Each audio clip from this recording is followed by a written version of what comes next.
कला और साहित्य को समाज की किसी भी वास्तविकता या फिर त्रासदी को एम्पलीफाई करने में सबसे प्रभावी जरिया माना जाता है। अब जाकर के इस फिल्म बनने के बाद लोगों ने कहा कि अच्छा हाँ, कश्मीरी हिंदुओं के साथ ऐसा हुआ तो था, भले ही इतना नहीं हुआ था। कुछ तो बिल्कुल डिनाई कर रहे हैं, अभी तक भी डिनाई कर रहे हैं कि नहीं ऐसा तो हुआ ही नहीं था। वो बर्बरता को स्वीकार ही नहीं करना चाहते हैं। वरना आप ही देखिए, यहाँ पर तो होलोकॉस्ट से भी बड़े बड़े हमले नस्ली आधार पर हुए हैं। जनेऊ देखकर हुए हैं, हाथों में कलावा पहना देख करके हुए हैं। भविष्य में इन मुद्दों पर भी फिल्में बने, जिनका मैं नाम ले रहा हूँ। जलियांवाला बाग पर हो गया, मरीज झांपी पर हो गया, मोपला मालाबार हो गया, ऐसी कई घटनाएं। यहूदी आज भी शान से कहते हैं कि जियोन यानी यरूशलेम उनका घर है। अब यरूशलेम के इतिहास में अल नकबा के किस्से मौजूद हैं, जबकि कश्मीर के इतिहास में हमें जनमत संग्रह की चर्चा मिलती है। नमस्कार दोस्तों, मैं आशीष, आप देख रहे हैं द पैम्फलेट। आज हम बात करने जा रहे हैं विवेक अग्निहोत्री द्वारा निर्देशित फिल्म द कश्मीर फाइल्स पर। इस पे फिर से कुछ विवाद उठा है और कौन लोग इसके पीछे हैं, हम बात करेंगे। सबसे पहले आप हमारे चैनल को सब्सक्राइब कर लीजिए और घंटी का आइकन दबा लीजिए। इजराइल की यदि कोई राजधानी है तो वह यरूशलेम है, महान यरूशलेम। यह 3000 साल से है और रहेगी। हमें ये यकीन था, है और कयामत तक रहेगा। ये बयान था इजराइल के पहले प्रधानमंत्री बेन गुरियो का।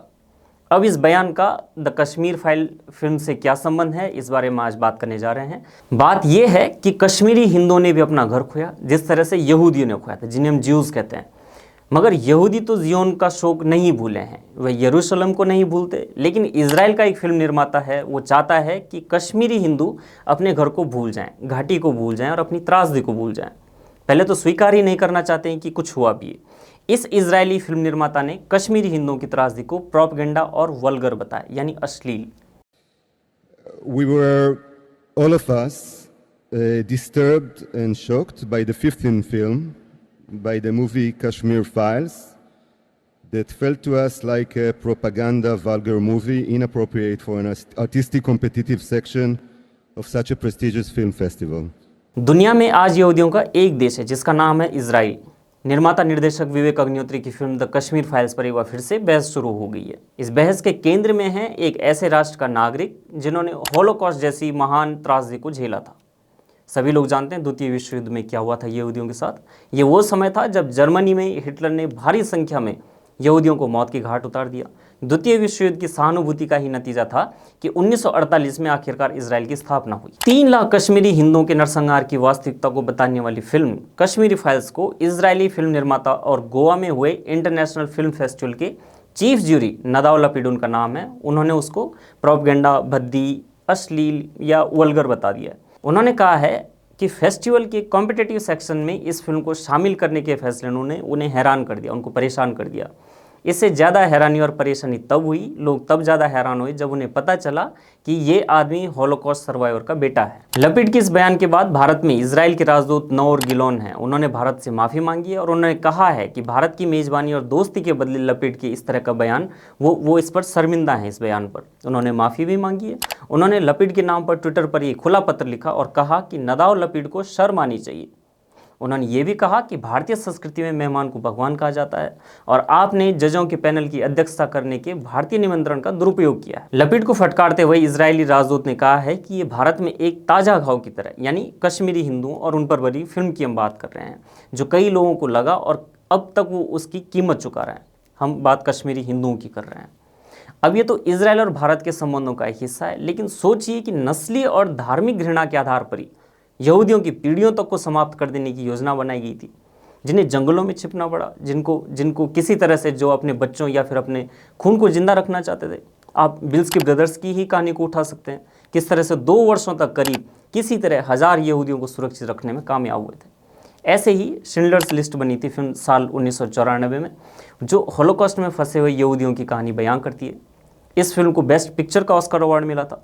लेकिन कश्मीरी फाइल सबको असहज करती है, भारत में रह रहे लोगों को भी और भारत से जिनके कंसर्न्स अमेरिकी या पश्चिमी देशों या कि दुनिया की किसी भी मुल्क में जो जुड़े हुए हैं, उनको भी कई बार असहज करती है। कुछ ऐसी ही और इससे भी विभत्स थी कश्मीरी हिंदुओं की कहानी, जिसे आप सभी लोग द कश्मीरी फाइल्स में भी देख चुके होंगे। कला और साहित्य को समाज की किसी भी वास्तविकता या फिर त्रासदी को एम्पलीफाई करने में सबसे प्रभावी जरिया माना जाता है। ये बात और है कि अब तक इसमें वामपंथियों का इसमें एक आधिपत्य था, मोनोपोली हुआ करती थी।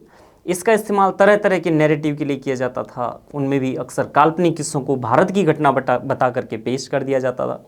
लेकिन कश्मीरी फाइल्स में जो कुछ दिखाया गया वो कश्मीर घाटी का इतिहास है, वो काल्पनिक घटनाएं नहीं थी, वो गढ़े गए झूठे नैरेटिव नहीं थे। कश्मीर घाटी का यह इतिहास जब पहली बार सिनेमा के माध्यम से आगे रखा गया तो इस सच्चाई ने एक बड़े वर्ग को असहज कर दिया। उसी के रुझान हम देख भी रहे हैं। द कश्मीर फाइल्स बनने का एक फ़ायदा ये हुआ कि जो लोग अब तक कहते थे कि नहीं कश्मीरी हिंदुओं के साथ बर्बरता को स्वीकार नहीं करते थे और जो कहते थे कि नहीं ऐसा तो कुछ हुआ ही नहीं, जब ये मूवी बनी, जब ये थिएटर में गई सिनेमा, क्योंकि एक वर्ग होता है वो अखबार नहीं पढ़ता है, इतिहास नहीं में रुचि नहीं रखता है, लेकिन जब वो फिल्म में देखता है तब जा करके उसको कहीं पता चलता है कि अच्छा कहीं ऐसा हुआ है। कई लोग थे हमारे आसपास, ऐसे लोग थे। तो अब जा करके इस फिल्म बनने के बाद लोगों ने कहा कि अच्छा हाँ, कश्मीरी हिंदुओं के साथ ऐसा हुआ तो था, भले ही इतना नहीं हुआ था। कुछ तो बिल्कुल डिनाई कर रहे हैं, अभी तक भी डिनाई कर रहे हैं कि नहीं ऐसा तो हुआ ही नहीं था। वो बर्बरता को स्वीकार ही नहीं करना चाहते हैं। ये वो डिनायल मोड है जिसमें भारत में सिर्फ हिंदू धर्म के खिलाफ पश्चिम और खुद भारत के लोग रहना पसंद करते हैं। वरना आप ही देखिए, यहाँ पर तो होलोकॉस्ट से भी बड़े बड़े हमले नस्ली आधार पर हुए हैं, जनेऊ देखकर हुए हैं, हाथों में कलावा पहना देख करके हुए हैं। आप कश्मीर से लेकर के जलियांवाला बाग हो गया, मोपला हो गया, मरीज झांपी हो गया, चितपावन ब्राह्मणों की हत्याओं का मामला हो गया, उन पर नज़र डाल सकते हैं। आज भी ये रुका नहीं। हम देख रहे हैं श्रद्धा और आफ्ताब का मामला, वो भी कुछ और थोड़ी है, वो भी नस्लीय एक तरह से हिंसा है। वो भरा गया है, वो थियोलॉजी का उसमें क्रम है और वही वहाँ तक पहुँचता है, लेकिन हम इन्हें स्वीकार नहीं करना चाहते। संभव है कि भविष्य में इन मुद्दों पर भी फिल्में बने, जिनका मैं नाम ले रहा हूँ। जलियांवाला बाग पर हो गया, मरीज झांपी पर हो गया, मोपला मालाबार हो गया, ऐसी कई घटनाएं हो सकता है इन पर भी फिल्में बने और कम से कम लोग इन सच्चाइयों को भी जान सकें कि ऐसा भी कुछ हुआ है भारत में। इतिहास और सत्य में इतनी जिज्ञासा रखने वाले उदारवादी वर्ग को इसके लिए तैयार रहना चाहिए, लेकिन वो इसकी चर्चा से असहज नजर आते हैं हर बार जब कश्मीर फाइल फिल्म बनी थी और जब ये इस पर बहस होती है तब भी। अब इस बात का जिक्र करना भी आवश्यक हो जाता है कि आखिर जो यहूदी हैं, ज्यूज जिनको कहते हैं, उनकी कहानी कश्मीरी हिंदुओं से कैसे मिलती है। यहूदी आज भी शान से कहते हैं कि जियोन यानी यरूशलेम उनका घर है। अब चूंकि यरूशलेम फिलिस्तीन और इजराइल के बीच टकराव की मुख्य वजह है, इसलिए इजरायलियों की इच्छा शक्ति को कश्मीरी हिंदुओं की घर वापसी से अवश्य जोड़ा जाना चाहिए। उन्होंने अपने घर को वापस पाने के लिए क्या किया, क्या नहीं करते हैं और क्या कर रहे हैं, वो हम सबके सामने है। इजरायली तो अपना घर लेने पर अड़े हुए हैं, लेकिन कश्मीरी हिंदुओं के वक्त हम स्वीकार तक नहीं करना चाहते हैं कि वहां से उन्हें भगा दिया गया, उनकी हत्या की गई और उन्हें त्रासदियों का सामना करना पड़ा।